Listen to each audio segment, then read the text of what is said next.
बादशाह शेरशाह सूरी के शासनकाल में कैथी लिपि को राजकीय भाषा का दर्जा मिला था। कैथी भाषा में जमीन के दस्तावेज लिखे हुए उस कार्यकाल के और उसके बाद के मिलते हैं। अब झारखंड बिहार में कैथी लिपि पढ़ने वाले गिने चुने लोग बचे हैं। लेखक महेश ठाकुर ने किताब के बारे में जानकारी दी। कैथी भाषा लिपि को बचाने की एक कोशिश की है महेश ठाकुर ने। वे इतिहास विभाग में रिसर्च स्कॉलर हैं। उनसे बातचीत की हमारे संवाददाता अंजनी कुमार ने।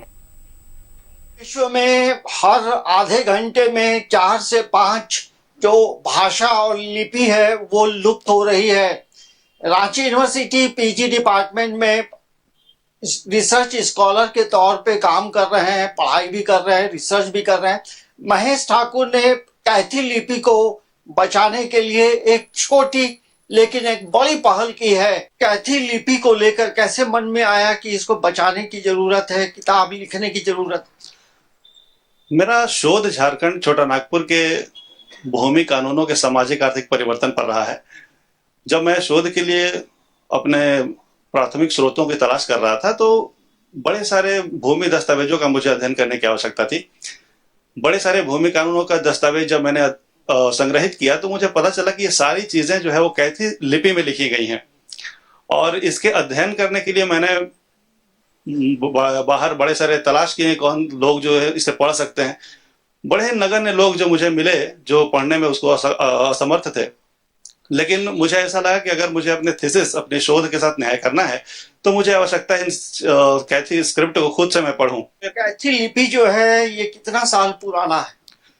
ये है सर 4th सेंचुरी से जो गुप्त कालीन एक लिपि के रूप में इसका विकास हुआ है और उसे प्राचीन काल में जिस तरह से प्रोत्साहन मिलना चाहिए था वहां नहीं मिल पाया। लेकिन मध्यकाल में और विशेषकर शेरशाह सूरी के शासनकाल में जब भूमि संबंधी दस्तावेजों का निर्माण आरंभ हो गया था उस समय एक राजकीय लिपि, एक जन की लिपि के रूप में कैथी लिपि को स्वीकार किया गया। झारखंड बिहार में अभी भी जो जमीन के जो दस्तावेज है वो कैथी लिपि में है, तो क्या लगता है इस लिपि को बचाने की जरूरत है? जी निश्चित तौर पर लिपि चूंकि हमारी संस्कृति का ही एक हिस्सा है, उन्हें बचाने की बिल्कुल आवश्यकता है। और जहां तक ये हमारी आज की प्रासंगिकता की बात है, औपनिवेशिक काल में, मध्यकाल में और विशेष तौर औपनिवेशिक काल में कि जितने भी भूमि संबंधी दस्तावेजों का निर्माण किया गया उसमें कैथी लिपि को मुख्य आधार बनाया गया। अगर आज उन सभी चीजों का संरक्षण नहीं किया जाएगा तो उससे संभव है कि हमारी संस्कृति भी धीरे धीरे धूमिल होती चली जाएगी। ये है महेश ठाकुर जिन्होंने कैथी लिपि के अतीत और वर्तमान को लेकर एक पुस्तक लिखी है।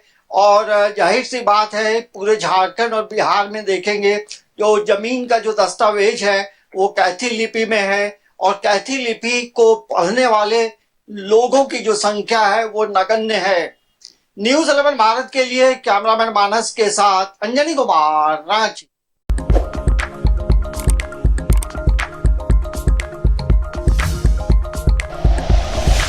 Like and share videos, subscribe करें हमारा चैनल और प्रेस करें बेल आइकॉन। न्यूज़ 11 भारत, सच है तो दिखेगा।